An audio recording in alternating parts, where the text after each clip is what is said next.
Hello, everyone. Matt Camp here. We're just waiting for Evan Mack to come in. If you give me a short second, we'll get this going.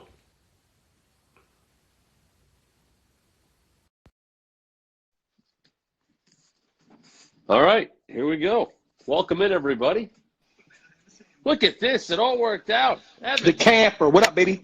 good evening, sir. Good evening to everyone out there. Matt Camp, Evan Mack from WWE's The Bump here for a watch-along and then a Raw reaction. Now, as we know, Evan, coming up on this weekend for WrestleMania, the only WrestleMania too big for just one night. Yeah, cut that promo, baby. Do you think the superstars that are involved in WrestleMania have turned it up a little bit tonight? I noticed. Oh, they turned it up a notch, man. Your little black mask at like 47 seconds, little black mask. Asuka, eloquently speaking that Japanese so eloquently. She was in another gear this evening, though. Let's start with that because that match was added to WrestleMania tonight. It'll be Asuka and Kairi Sane, the Kabuki Warriors, defending the Women's Tag Team Championships against Alexa Bliss and Nikki Cross. They have been asking for this match. We had Alexa Bliss on the bump a couple of weeks ago. She shortly addressed this whole thing, saying she wanted this match. She defeated Asuka on SmackDown. She will now get this match. Adding to Evan, what we know, while the circumstances are not what anybody expected, we were supposed to be on our way to Tampa right now. We know with everything going on in the world, not possible, but it is added to a very unique, and I have to say, a very loaded WrestleMania card. Yeah, and it's very interesting to see through all the midst of like the things that are going on with Asuka. She had that nice rivalry with Becky Lynch when they had but getting lost in that is how long the title reign of the Kabuki Warriors has been and who they have dispatched and who have they beaten and who have they faced and who they literally have just conquered throughout this entire run. So it's very interesting to see them have a match at this scale. And my girl Miss Bliss, she asked for it. She wants the smoke, so to speak. Yes, and sir. It's coming this weekend. We're in the middle right now of looking back on Survivor Series 2019 when Rey Mysterio challenged Brock Lesnar for the WWE Championship. And if we could just jump in here for a second, give you our perspective on that. Evan, we were watching that match in Chicago at Watch Along, and we were watching that, if you remember, with the Lucha House Party. Always fun, loving, happy guys, but to see them react to what Rey Mysterio was going through. And we said, hey, no DQ, you guys can get out there, but there was an honor to that.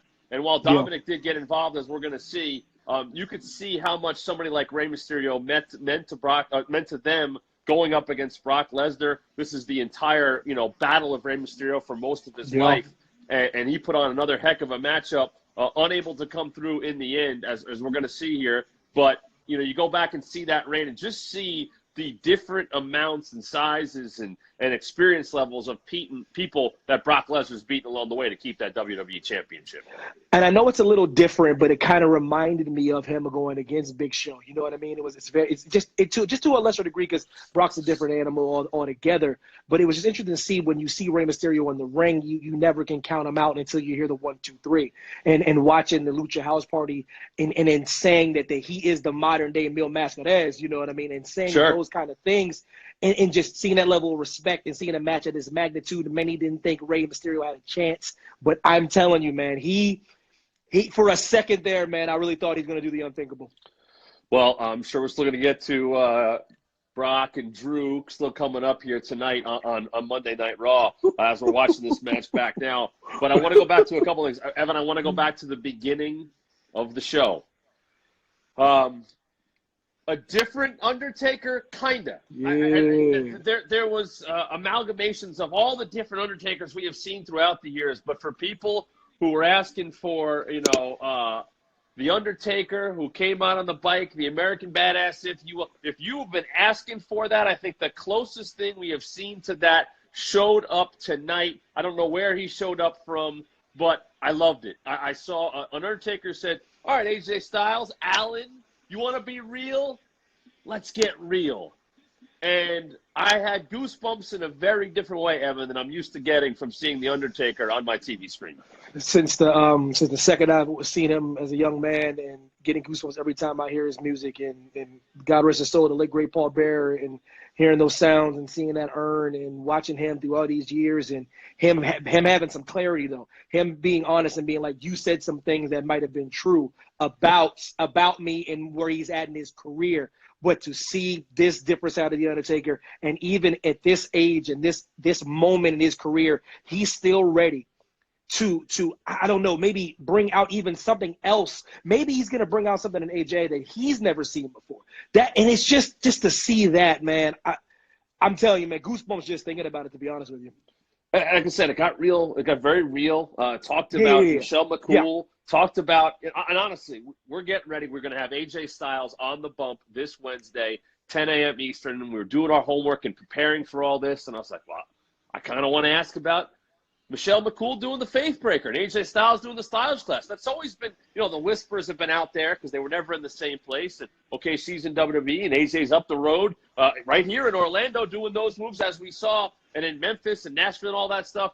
And then all of a sudden, Undertaker's the one who brings it up. Like, it was this weird fever dream to me going, it's 2020 and Undertaker's talking about Michelle McCool doing the Faith Breaker versus AJ Styles doing the Styles Clash. That's the question that we were going to ask, Evan. I was going to ask that on Wednesday. We still got to bring it up. But now I got to say, AJ, your thoughts on Undertaker bringing up the Faith Breaker versus the Styles Clash? What world are we living in right now? See, what a good journalist does, a good journalist takes notes from other people, and then they kind of try to get the answer, because that was just my man Undertaker speaking on it. But we didn't get the rebuttal from AJ. So it's your job to on Wednesday to get the rebuttal from AJ and his answer. Because could this all be because of a move being stolen? Could this whole thing be because of that?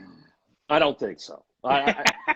He got personal. Not many people have tried to get personal with The Undertaker. When they have in the past, it doesn't work out. Yeah, but it's one of those things like I like the mind games. I like where he's at. And like I said, we talk about this all the time. We've talked about this on many occasions. This is AJ Styles. He's not chopped liver. You see what I'm saying? He's one of the best to ever done it. I mean, of all time, he's one of the greatest of all time. But is there truth to what Undertaker was saying though, Matt, when he was talking about how you avoided guys like us because you couldn't hang with guys like us? Is there truth to that, or is that just, hyperbole? I don't believe it necessarily, because I know where AJ was at in that time. And by the way, at the same time, he's facing guys like Samoa Joe, Kurt Angle, and putting on big-time matches and winning those matches, by the way. Jeff Hardy in that mix as well. All big names who obviously have been in WWE, and some are still here in WWE now. So, that's Undertaker, I think, in playing mind games to a different way. But that was the Undertaker who has been at WrestleMania since WrestleMania 7, who has seen everything.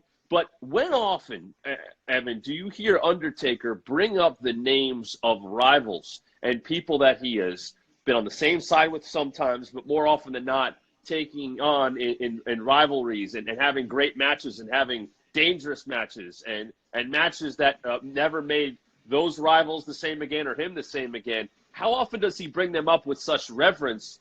I found that very interesting. It was an Undertaker talking from, as he said, look, I have the experience, but to put those guys on that level, almost, not that those guys needed it, but it almost put everybody he mentioned in a different level with the respect that he brings to the game and brings to the WWE. To hear that coming from him, to bring it up and talking to AJ Styles, I would love to know the reaction of some of those guys as they heard their names come out of Undertaker's mouth tonight. It's one of those things that I think about when I see some of my favorite athletes get older or get closer to the end than they are to the beginning, and they start reflecting on those rivalries and those matches and those games that they played against their contemporaries, and they're in a place now, they're so comfortable with their legacy that they start to be like, they start to reflect and right. Might be losing Evan here. He's having a little connection issues. As we were saying, though, with The Undertaker, for him to bring all those names up and to just show, and I also think that part of it, to me, was Undertaker going, here's my checklist. Here's all the guys I was in the ring with. Pretty much beat all of these guys.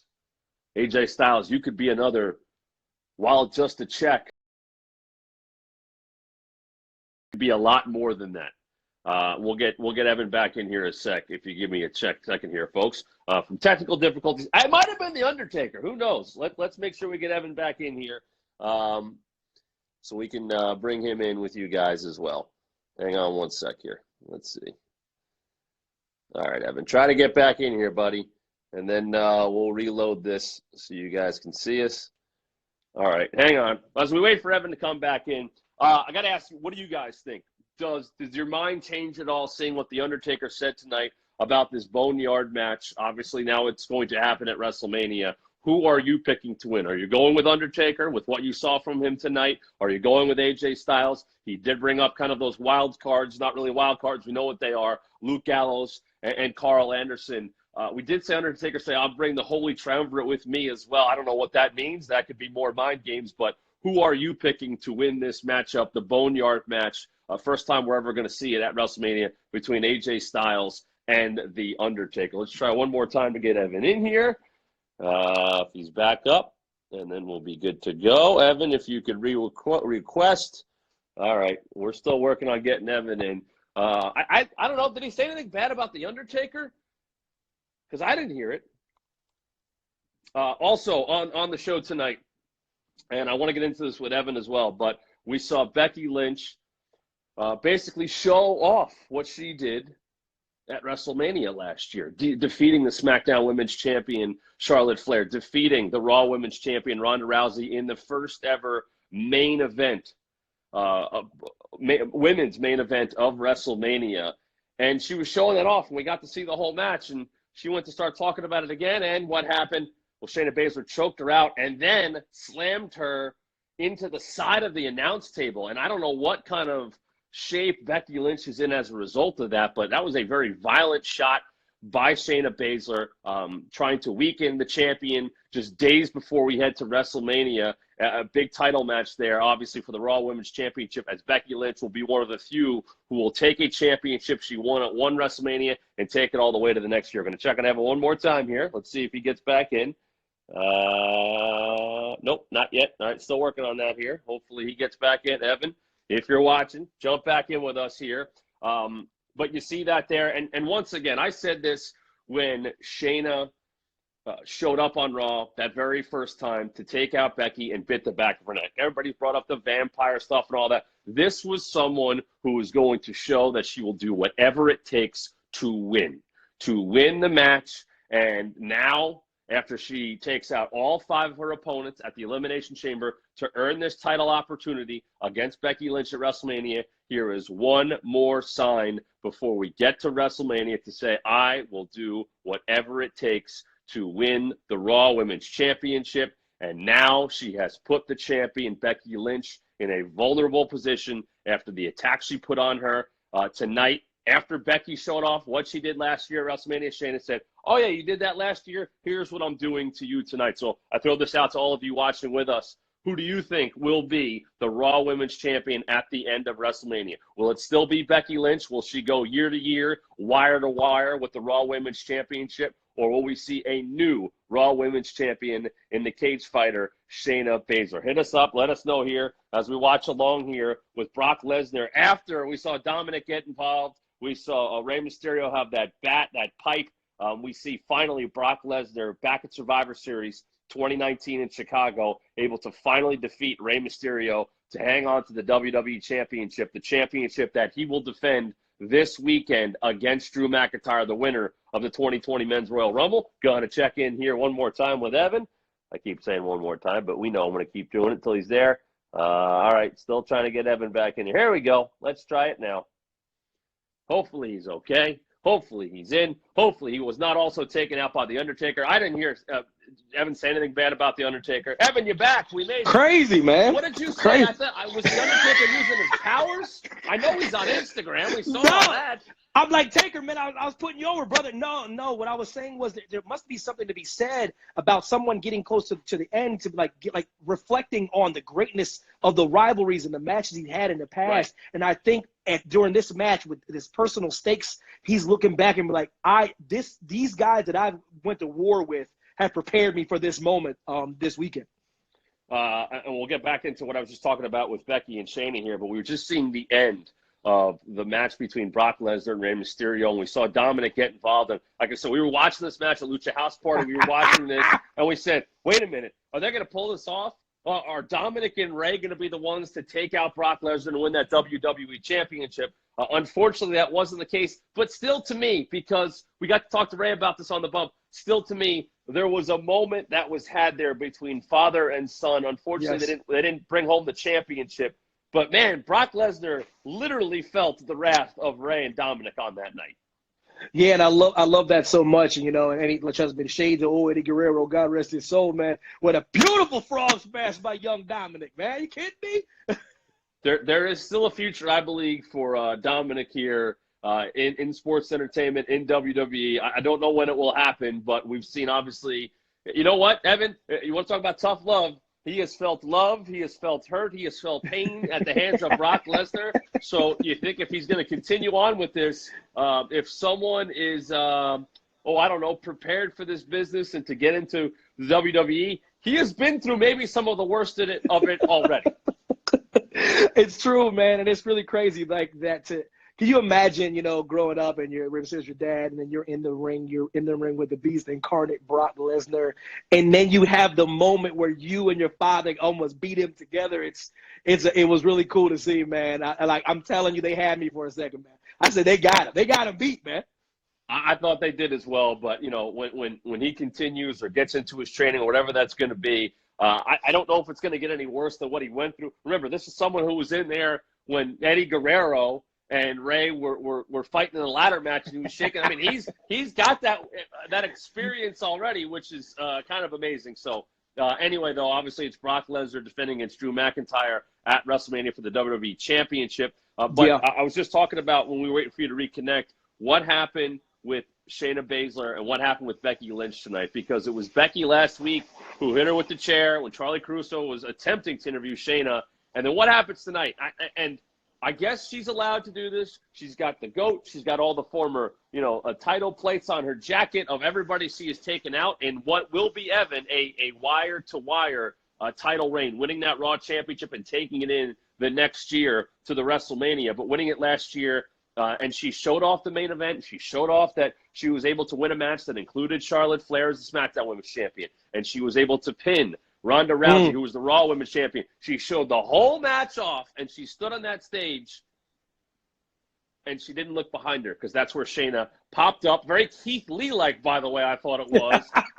Kirifuda clutch. But then, if that wasn't bad enough, she slams her into the side of the announce table as we head into the weekend, less than a week away, coming up this weekend for Becky's title defense. Shayna, I said this, Evan, when she bit her in the back of the neck, I'm repeating it now here for you, she will do whatever it takes to win. I know she has the MMA background. I know the run she had at NXT, but it doesn't matter to her what it will take for her to win because she will do it.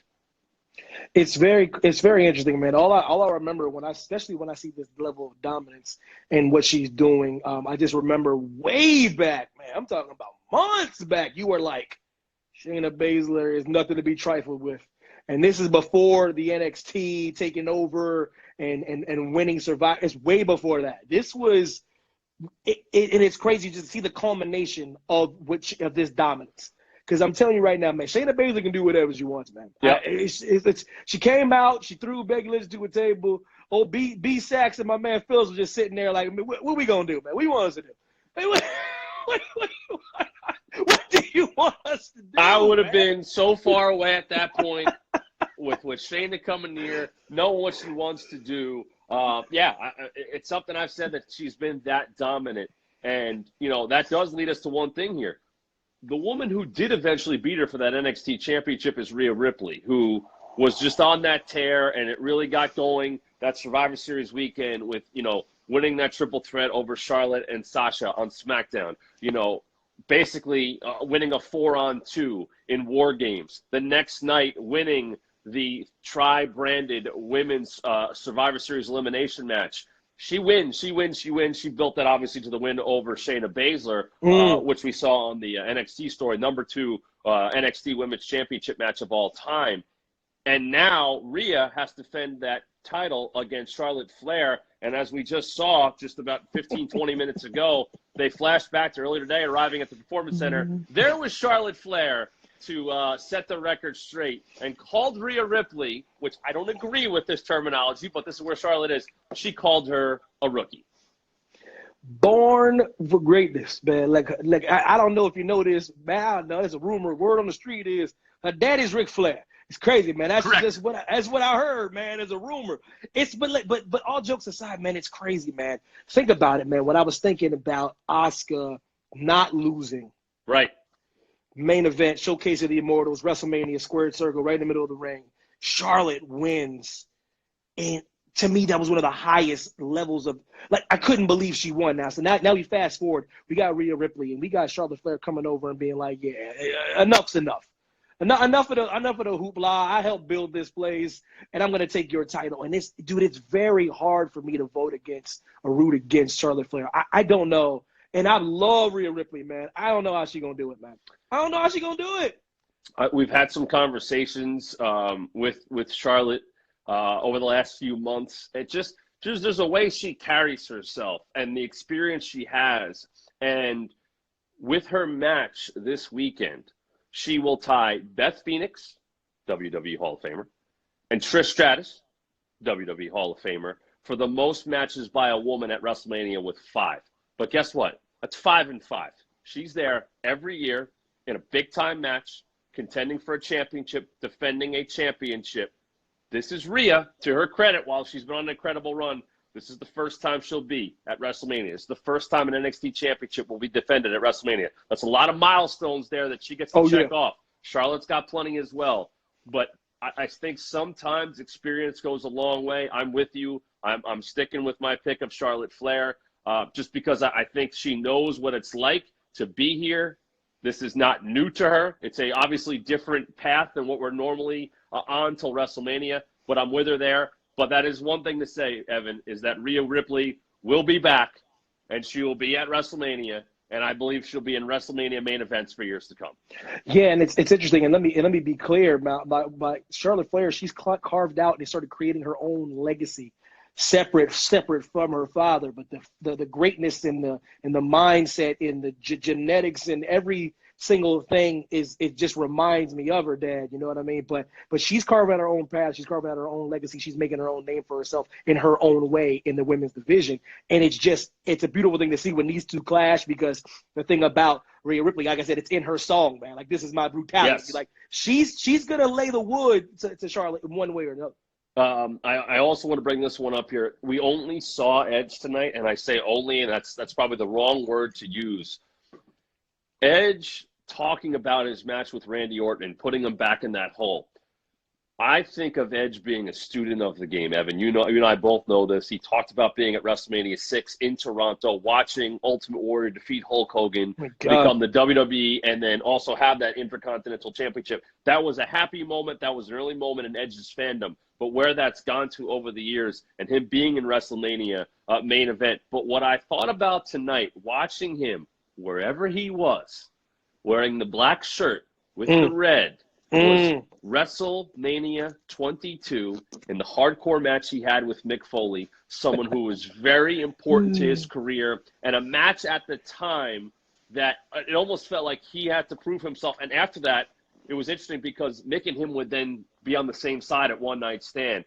I was getting such serious Mick Foley vibes from Edge tonight, watching him talk about Randy Orton. It felt like he was in a boiler room. He was wearing red and black. It wasn't white flannel, but there was that look on his face. It was almost like he had absorbed a bit of Mankind or Mick Foley.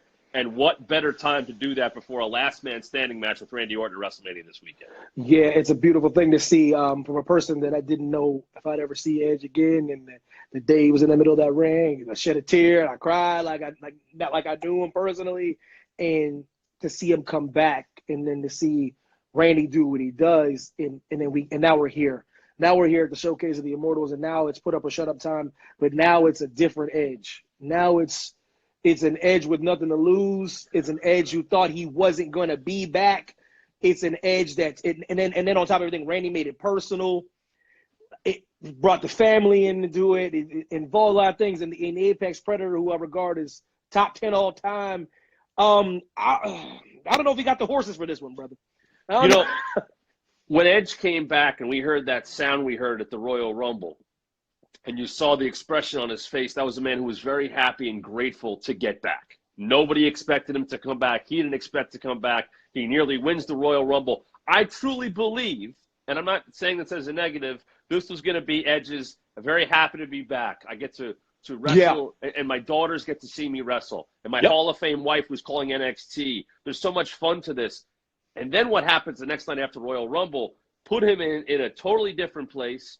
We saw the attack on Beth Phoenix, the RKO, which was going to be Edge's second retirement announcement. And this has gone somewhere else where maybe it would have gotten there at some point, Evan. Maybe. Somebody would have pushed those buttons. Maybe. But those buttons were pushed like that, and we know Edge can go there. On the same point, though, everybody's saying it, you're just saying it there. Randy Orton, top 10 all time. I feel like that's been brought up a lot more because of how Randy Orton has performed, not only since the Royal Rumble, but before that. But he's also putting people on notice saying, I don't want to hear about also the Mount Rushmore stuff. I don't want to hear. I'm the man. I'm one of the best of all time. I am the best of all time. It feels like both of these guys are exactly where they need to be heading into that match, which is great for us, but scary for both of them.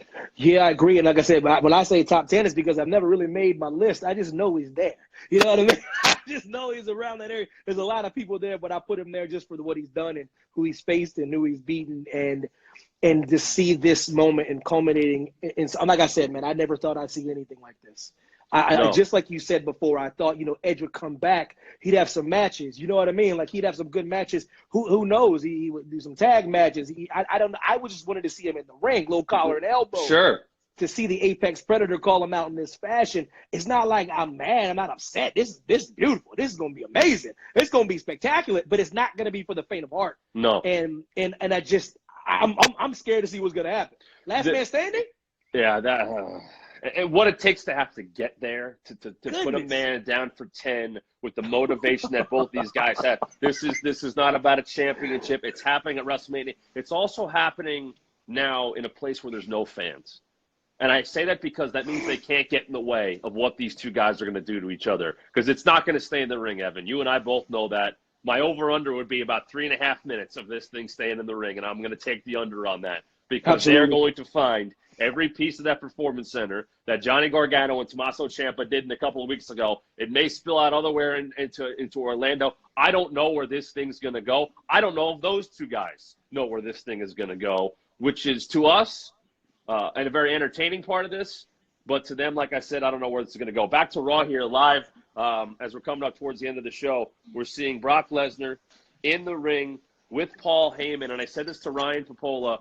We did this last week. I said, Paul Heyman does not care that there is no one around him to react because he wants them to shut up most of the time anyway. Brock Lesnar doesn't care if there's 700, 7,000, or 70,000 people there. He is there to win, beat somebody up, get paid, and go home and come back and do it again because that's what he does. That is why he is the beast. Simple as that. He is not worried about the WWE Universe. He's not worried about any fans being there. So I almost feel like, and I do feel this way, Brock Lesnar's mindset has not changed one iota compared to previous preparations for WrestleMania. I'm looking in the eyes of the man right now as Heyman does what he does best. And, that guy right, man, is focused, zeroing in all the nonsense and all the festivities and all the pageantry aside. And it's not going to have the same zing to it. But I'm telling you right now, when the bell rings, it's all going to go out the window. We're all going to be watching. This is the first time that the entire WWE universe is going to be watching WrestleMania the same way, which is a very unique thing. We're all going to be watching it the same way from our homes, and we're going to be watching this. And I am telling you, we're going to forget about what's going on, and we're going to watch two guys in the ring, and we're going to watch one of the best who ever do it. And I don't know, may the best man win. I don't know if Brock is motivated by anything more than the things I just said, but I do think back to last year. And last year, WrestleMania started off, Paul Heyman going right to the ring, gets the microphone, says, let's go. We're doing this thing right now. Out comes Brock Lesnar. Out comes Seth Rollins. And about 5 minutes later, we had a new champion in Seth Rollins. A shocked crowd in the shadows of New York at MetLife Stadium. of course, we come back a year later, and I look on my TV screen right now, and I see Brock Lesnar with With leather the and gold gold. right on his arm. So, once again, it's just like, I lost. I'm mad. I'm going to get that thing back, and I will come back. And here he is 1 year later, heading into WrestleMania, once again at one of the top matches with the championship on the line. So maybe other people would have been motivated by that, Evan. We've heard Kevin Owens talk about that. I don't think that means a thing to Brock Lesnar whatsoever. No, man, and it's interesting. It's like Groundhog Day, man. Every time I look up, he has the belt, man. I'm telling you, it's the old Punxsutawney Phil walking around here, man. It's crazy, man, to see that and just to see where he's at right now. And with as we talk about the Beast, we can't forget about Drew McIntyre. We can't forget about the man that's in the best shape of his entire career. Yes. We can't think about a man that's came in the business, admittedly says he got fired and from the business, leaves, comes back, NXT champion. Takes a little wall, had a cool run with Dolph Ziggler, and goes through these ebbs and flows, wins the Royal Rumble, eliminates Brock Lesnar, and now at the Showcase of the Immortals, he has a chance to beat Brock Lesnar, and a man that I feel one of the only men I've ever seen that truly believes he can beat Brock Lesnar. He talked about this. He's been on the bump a couple of times, one of our earlier episodes last year, and then was on 3 days after winning the Royal Rumble, and we had a lot of fun with him, but the guy – there was that level. There's, that picture of him pointing. I got the sign there. But then we got into that conversation. He was locked in. He was ready to go. Yeah. I picked him that day to win this match. I'm sticking with that pick. We saw him in Brooklyn do what he did to Brock Lesnar. I felt like that was the point where a lot of other people went, oh, it wasn't just Royal Rumble. This is him going after him again, taking him out once, twice, 3 times with the Claymore kick. This is a time for me for Drew McIntyre. And I do think this does mean a little bit to him, where it doesn't mean anything to Brock. Evan, at this point in his career, I have never seen the fans get behind Drew McIntyre the way they are now. And I do think that adds something. Unfortunately, there will be no fans cheering him on at WrestleMania because of the circumstances, as we know. So I wonder, did he lose that slight edge because this match will happen without any fans there? Yeah, there's no question of that's a factor, and it's the elephant in the room that we must address. And I pictured even being in Tampa with that British and Scottish and Irish rowdy crowd that always turn up and show out for WrestleMania, and him feeding off his countrymen, feeding off people from the UK, and he won't have that now. And that is an extra gear. And that is an extra adrenaline shot. And for him not to have that could factor in. I still think he will get the victory. I remember when he first was on our show, and he said before any of this transpired, he said to us that you're going to see a different Drew McIntyre in 2020. He did. He was right. And here we are, man. And he mentioned that the Claymore kick and how he's kind of shaped his game in the second run around here in WWE, his second run. Brock Lesnar was a motivating factor. How do I go – how am I – not to say he's going to be like Brock Lesnar, but what is that guy doing? Why am I not at that level? And he's done everything to get to that level. And since the Royal Rumble, he has shown, yeah, I'm right there. I loved what we just saw yesterday on our partners over there in UK, BT Sport, putting up the training montage. Man, if you could call it that. Go watch it, because he is in the Scottish Highlands as far as I can Boy, tell. I tell you. He's doing a tug-of-war against about 8 guys. He's got the big boulder. It looks cold. It looks rainy. It looks mean. Any kind of atmosphere that you would say would be ugly, which is what he's going to see this weekend when he takes on Brock Lesnar. I loved it. There's a little bit of fun there. But to me, I also feel like all of a sudden the camera just showed up, and he had been doing this for months. I'm telling you, I say it before and I say it again, he was born at the wrong time, man. This dude is a true warrior throwback, Braveheart type dude, man. I'm telling you, he's the real deal. I like he stepped out of like a time machine, and he like looks around, and he's at WrestleMania, and he's like, what am I doing here? Like, oh, you have a match, you're wrestling, and he's like, okay, you know? Put that one in front of me. that guy? Oh, that guy, cool. Let's go. Welcome everybody in here who's just joining us as Raw has just come to the close, the final Raw before WrestleMania, the only WrestleMania too big for just one night, Saturday and Sunday this weekend. Of course, you can see it on the WWE Network. We'll be watching along with you. We'll also, of course, have 2 episodes of The Bump each day, Saturday and Sunday, 1 p.m. Eastern, including this Wednesday. We'll have a new episode of The Bump as well. AJ Styles will be joining us. Umberto Check. Carrillo will be joining us. There will be another guest in there. You'll find out probably very soon. So make sure you check that out Wednesday, 10 a.m. Eastern on all of WWE socials, on YouTube, on Twitter, Instagram, you name it. And also, on top of that, I want to mention we're here all week. We got all kinds of stuff going on here on Instagram. The Braxton Beat tomorrow with Mandy Rose will be coming your way. Fun stuff. Evan, you're back Friday, right, on SmackDown with Mackenzie, I think. Yes, I Miss Mackenzie Mitchell. So check out that. I'll be back with Ryan Popola on a Wednesday night after NXT. Crazy Rhea Ripley. NXT. Oh, yeah. Big NXT coming your way. A lot of I'll wait till Wednesday on that. Things happened last week. Oh, boy. Well, this week, we're going to have the number one contender second chance match for those that tried to get in that ladder match for the number one contendership of the NXT Women's Championship. We're going to get the second chance match coming up this weekend. So we'll be talking more about that on the bump this week. But as we get back into Raw here, Evan, we get back into WrestleMania. Also, we have a change to WrestleMania. We had the Street Profits come out with Kevin Owens for a 6-man tag team matchup, which was supposed to be against the Street Profits challengers at WrestleMania, Angel Garza and Andrade, along with Seth Rollins. Zelina Vega comes out, explains that Andrade has a serious injury. However, his replacement and her new client is NXT's own Austin Theory, which, I mean, she's the best business person in all of WWE to go now find someone new who was got a rocket strapped to him because he's going to be an absolute superstar. So Austin Theory's debut, Evan, comes on the side of Angel Garza, who we know is excellent, and Seth Rollins against the Street Profits and Kevin Owens. Yeah, it's interesting, man. It seems that everything Zelina touches turns to gold. If she comes and she taps you on the shoulder and be like, "Come on with me, we're gonna do this thing. You'll be in this match."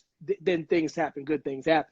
Now, as much to her chagrin, she wasn't happy about it, but the young Austin Theory is up to the task. Seen him this past NXT. He got a little careless with Prince Pretty, but he did have his moments, and I think it's a teachable moment for a young buck that he could, he wouldn't make the same mistake twice, but to see him get this moment.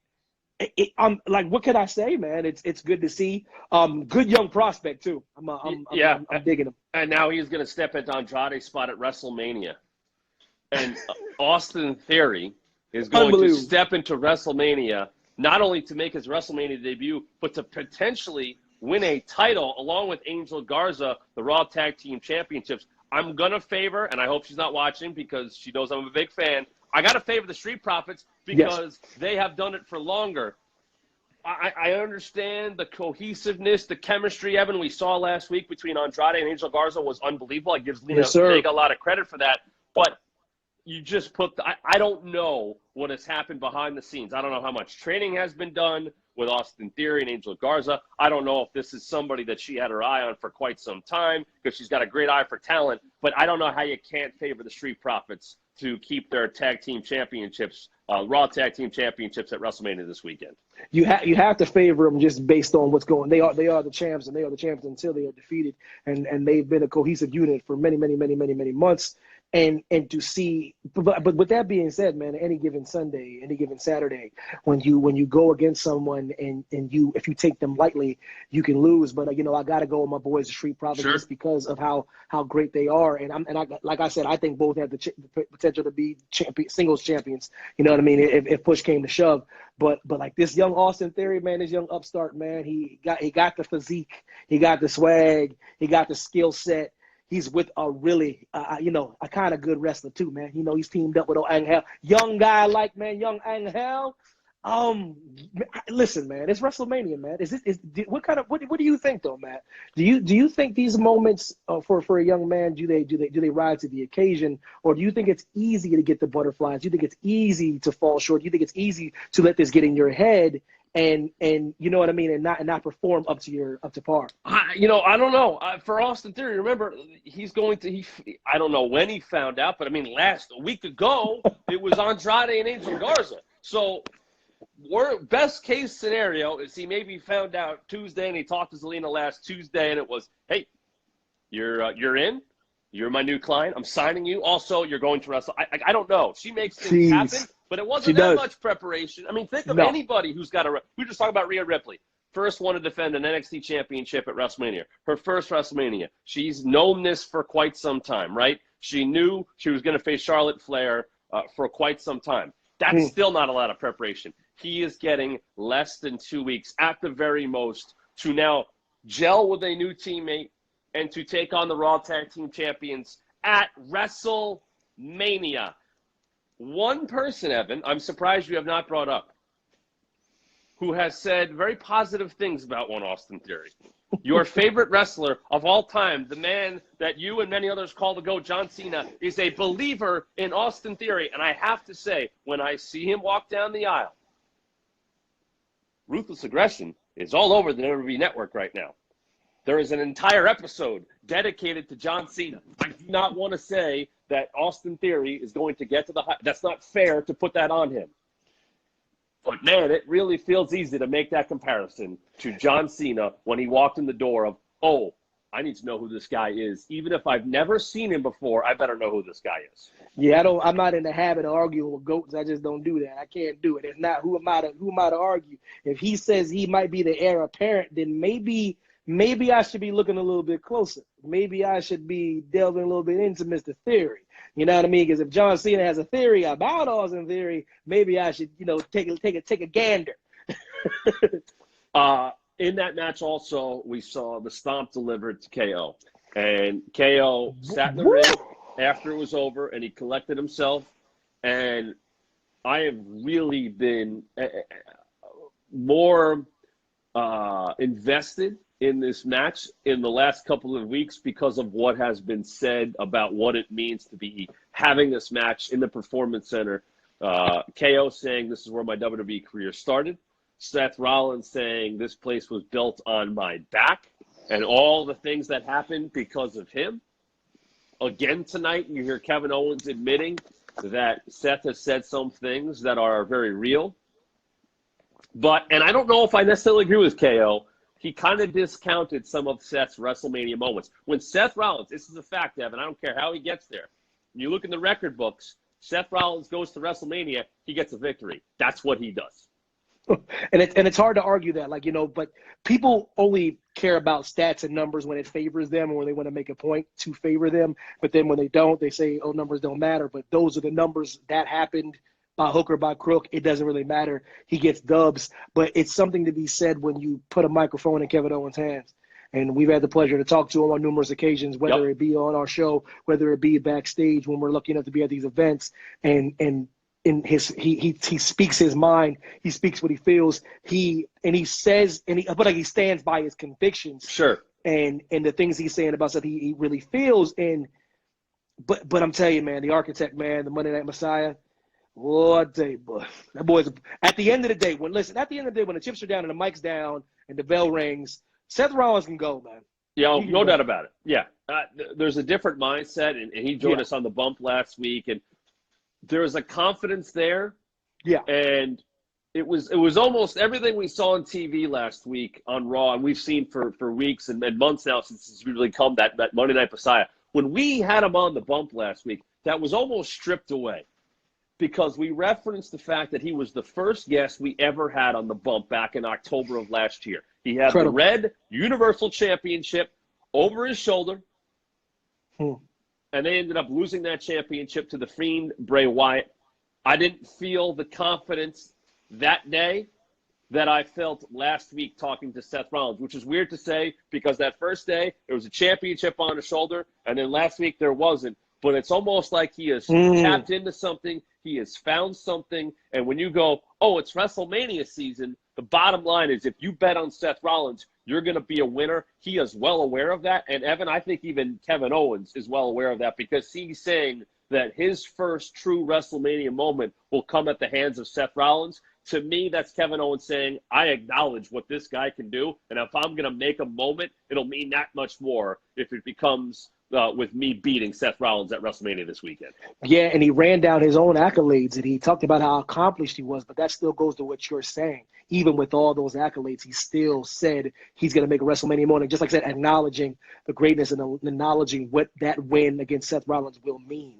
And it's just really cool to see this progression, man, and see where this has gotten in such a short time. And for both guys. Who do you got? Who do you got? I'm going to pick Kevin Owens because I feel like he thinks he needs this win. Yeah. It's a career, it's a fork in the road almost for Kevin Owens, where I do believe Seth Rollins will be okay if he loses. He's got AOP, he's got Murphy. He believes in himself. I do believe at times Kevin can get to these spots where there's a fork in the road. And if he doesn't go down the right path or things don't go his way, things can fall apart for him. He can go in the wrong direction. He could become someone that, can go into a place where fans do not like him. But if he gets this victory and he gets on this roll, it just feels like there has been a different motivation, a different intensity in Kevin Owens, and Seth Rollins has been the one to bring that out of him. And I also think Kevin Owens has brought out of Seth Rollins. If you want to talk about two guys that are matching up so well for where they're at their careers right now, guys that are, other than maybe where Edge and Randy Orton are, or maybe Brock and Drew McIntyre, two guys that feel like, okay, I'm winning this match because I need to win this match. I think it's Kevin Owens and Seth Rollins this weekend. It's hard to argue that. I'll go with the architect just to play devil's advocate, sure, just for many different reasons. But it's really interesting because he hasn't been pushed, and to me, since the last time he went against the Fiend, and Kevin Owens is a different animal with his pedigree and his wrestling experience and his knowledge and student of the game and his passion and his tenacity. It's gonna make Seth Rollins raise his level even more. So I think that could push him over and get that victory this weekend. We'll throw it out to you guys here that are watching, our fans of WWE Universe. Who do you think will win this match this weekend? Is it Seth Rollins? Is it Kevin Owens? Let us know as we check out the comments here. And I go back and think about what this whole run-up to WrestleMania means to a lot of people. And Kevin Owens has brought up the fact that not only him, but others who came up and started their WWE career before we saw them on NXT or Raw or SmackDown or on a pay-per-view or on a WrestleMania or on a SummerSlam or any of these, coming up in the Performance Center means that much more. And I know it's not the circumstances we all hoped for. We're supposed to be at Raymond James Stadium. You and I were supposed to be in Tampa right now. We were supposed to be there, getting ready for a full week. And unfortunately, that is not going to happen. And we hope everybody, by the way, is doing well, staying safe, staying clean out there. Coming to it in a very different way because we keep the ball rolling here and I want to be entertaining you guys and, taking you away from, unfortunately, some of the ills of the world right now. But there's been people, Evan, that do this, that travel around the world, that are entertaining our fans. And this is another pivot for them. It's a very different pivot, but they've done this before. You step in a different building every weekend, every Monday, every Friday, and you got to go out there and do your job. So if any group of people is best equipped to handle what's going on, it's such a big change in WrestleMania, it is all of our superstars. And some of them, and I feel like it's coming from Kevin Owens, are relishing in this opportunity to say, hey, I remember being 20 feet over there preparing and training for matches. And now the reason I did all those things, it's happening right here. I do think there's something to be said for that. And this match and this show will mean that much more to a lot of the superstars because it happened where they started their careers. Yeah, and that's the best thing about what these superstars do. It's definitely for rolling with the punches, but a lot of them, when they're building their pedigree and they're making a name for themselves on different parts of the world, they're used to wrestling in gyms and small places and things with 5, 10, 20 people, and they to hone their craft and practice their craft and do what they love to do. So it might bring some familiarity to Kevin Owens. It's sure for him wrestling in this atmosphere and being in the PC with Seth Rollins, who's no stranger to that, as much as he said he knows what that place means and what it means to the industry and what it means to him and Kevin Owens. And I think that passion will show this weekend. Matt Camp, Evan Mack here. You can catch us, of course, on The Bump Wednesdays at 10 a.m. Eastern. You may have seen Evan and I on the WWE Network this past week, co-posting some of the various best ofs and WrestleMania shows. Go check those out. As you get ready for the road to WrestleMania, you can see a lot of that stuff for free right now on the WWE Network, which is cool. Free. So one of my favorite things to do, Evan, I do it in the Royal Rumble, and I do it this time of year. As I go back to watch old Royal Rumble matches leading up to the Royal Rumble, and certainly this time of year, I go back and I watch some of my favorite WrestleManias. Give me a favorite WrestleMania match and maybe a favorite WrestleMania overall. I've been asking a lot of the superstars this. I did a whole thing about this on Twitter the other day. We'll have some stuff coming up on our WWE The Bump Instagram. If you're not following, do so. But give me a match and give me a favorite WrestleMania of yours. You know, it's interesting, man. You give me. I'm on the spot. I know. You give me flack for this, man, but I love WrestleMania 9, man. Listen, WrestleMania 9. Okay, go ahead. It's the venue, man. I like the venue. It was Caesar's Palace. It was like one of the. It was, if I'm not mistaken, it was one of the first open. It was open. You got Todd Pettengill. You got God rest his soul, Mean Gene Okerlund in a toga. For goodness sakes, man. You got Doink the Clown, man. Come on, man. Two Doink. Double vision, baby. Two Doink the Clowns. You got Bobby the Brain coming out backwards on the camel. You know they custom built that. Macho Man on commentary. Macho Man on commentary. They custom built that arena at Caesar's Palace. That was made for WrestleMania. Dude, it was great. It was the venue. So as far as that's me as a youngster, man. 9 was just it was great. Macho Man on the mic. You got the match with the great Yokozuna, man. You know what I mean? Yoko and Brett, and then God, come on, Hulk Hogan coming out after it was all said and done. It was great, man. Mr. Perfect, God rest his soul, man. Good. Oh my God. But anyways, favorite WrestleMania moment was when I was the culmination of, to me, one of the best builds. The Icon versus Icon, when it was John Cena versus The Rock down in Florida. The culmination of all the back and forth and like just going at each other, and then having that one moment where they're standing in that ring and they're facing each other, and it's two of the greatest to ever do it, like, 2 different eras with a lot to prove, just going head to head. I thought it was probably one of my favorite matches ever. My favorite match in WrestleMania history is Bret Hart versus Owen Hart at WrestleMania 10. Because I love to look back. I think it's very easy to react in the moment. And if you reacted to the moment of that match, Evan, you know it was great. But as I look back on that, this was something that started at Survivor Series when they were all on the same team, the Hart brothers, the Hart family. And Owen was the only one eliminated by mistake because Bret knocks him off the apron. And then Owen's mad, and they patch it up over Christmas. They'll patch up. They face the Quebecers at Royal Rumble. The Quebecers. For the tag team championships, and Bret can't continue, and the match ends. And Owen, with one of my favorite lines in the history of WWE, says, "I kicked your leg out of your leg." And there's a great shot. Owen's up the back, right? They got him on that screen. I think Todd Pettengill's doing the interview. And he's yelling, and he does that. And Bret, you get the great shot. You see the screen of Owen on the 16 TVs or whatever it was. But at the same time, you go to live, and there's Bret going down on the stretcher. So you're like, uh-oh, he's done. Then we get to the Royal Rumble that year, and there's a spot where nobody comes out. And Ted DiBiase, and I think it was Vince McMahon on commentary, like, oh, that was the spot. That must have been Bret's spot. And then Bret pulls the Willis Reed, and he limps out, and he ties with Lex, as we know. We found out Bashman Booger got sick and couldn't be in the Royal Rumble, so sad. Man. Then Bret loses the coin toss. So Lex gets the first shot, and the winner would face Bret. But to make it even, someone's got to get a match. Luger would have faced Crush. He won the coin toss. That goes out the window. Bret faces Owen, and Bret loses to Owen on a reverse victory roll. So he beats him fair and square, and then Bret, a couple hours later, goes and wins the WWE Championship. And what's the last shot we see? Everybody, as I knock the bump sign down, that's how fired up I am about this. So I'm going to hold it now.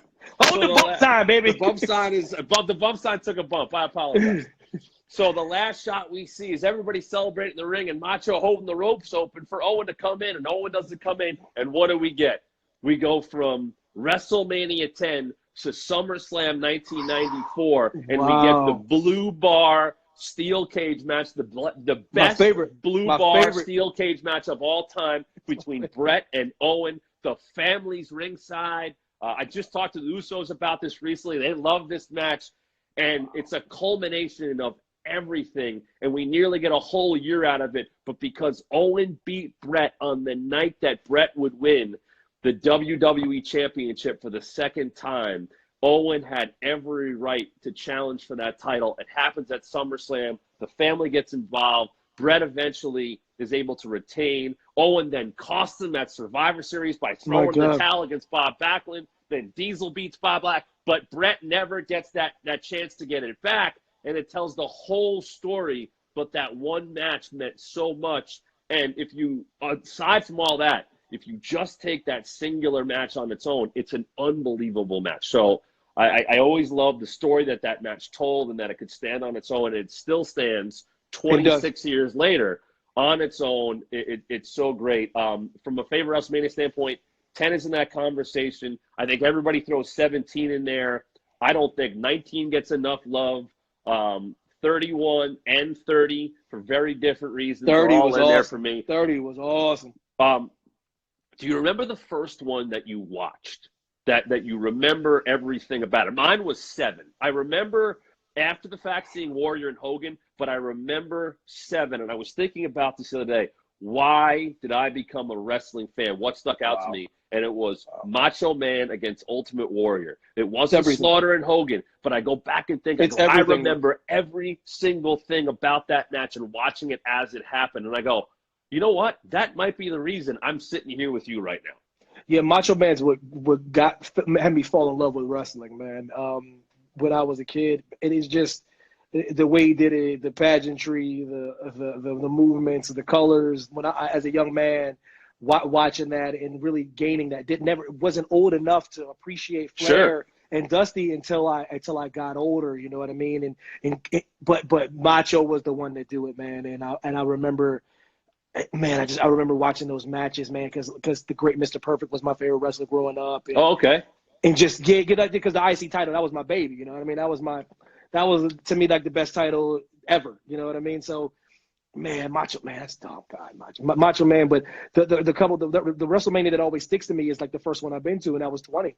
You know, and that was in New York, and that was the first one I've ever been. Never thought I'd be at a WrestleMania. Was at a WrestleMania, and it was in New York, and we were at the hotel the wrestlers were at, and we're watching them interact with people. That's just when The Rock broke.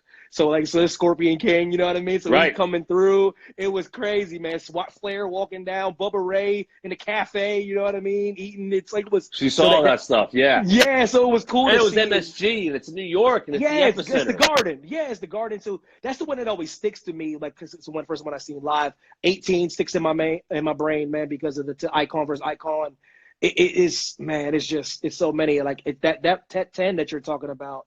I gotta watch that. I probably haven't watched that in 10 years, man. It's with the Brett Nolan and the 2 title matches in there, and the ladder match, of course, between Shawn and Razor Ramon, which I think was the first time. And Shawn had some singles matches. He opened up WrestleMania a few years in a row, but he had that singles match and was,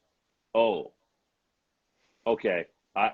This might be the start of something there. The next year he would challenge Diesel for the WWE Championship, did not come away with the victory, and then the next night Sid powerbombed them, and we saw a brand new Shawn Michaels, and then a year later, the boyhood dream comes true at WrestleMania 12. So you see those stories that start sometimes in one place, and sometimes it takes 6, 7, 8 months because there weren't shows all the time. So you all of a sudden you're going, okay, what's going to happen now? And I got to wait for this. And different time. I mean, we're lucky to have Raw tonight and NXT on Wednesday and SmackDown on Friday. So much content. There's so much more. And then everybody involved, it was just different. The technology wasn't available. So you were looking forward to some of that stuff and getting all excited about it. I see some people chiming in with some of their favorites. I'm seeing Hardy versus Hardy at 25. I'm seeing also Shawn and Taker, of course. And you can make your pick of that one, 25 or 26 in there. There's a lot of places that you can go. And it's always interesting. I love having the conversations because I can always tell someone's age, Evan. Yes. By when they go, WrestleMania 30. Okay, yep. So they're, I got it. That's 6 How years old are ago. you? Yeah, how old are you? Like, mine's 7. So that's like 92. 91. So I go, all right, 6, 7 years. Okay, I got that. Like, you got an idea usually. So you kind of get it within a few years based on when they tell you a match or a certain WrestleMania, and I know we all go back and watch old stuff, and I remember the Battle Royal at WrestleMania 2 that Andre the Giant won the NFL. Of course, I go back to that some stuff. Jim, they're just saying WrestleMania 1. It's interesting to just kind of see where people say this is where it started for me. Yeah, and there was people I was talking to. We were there. We were talking about, like, they're like, "Oh, Evan, my favorite." I remember WrestleMania 1. Talking to an older guy. Yeah, I'm like, man, and just having him recount being there. I'm like, man, WrestleMania 1. That's like when I was born. You know what I mean? Me too. So, yeah. So it was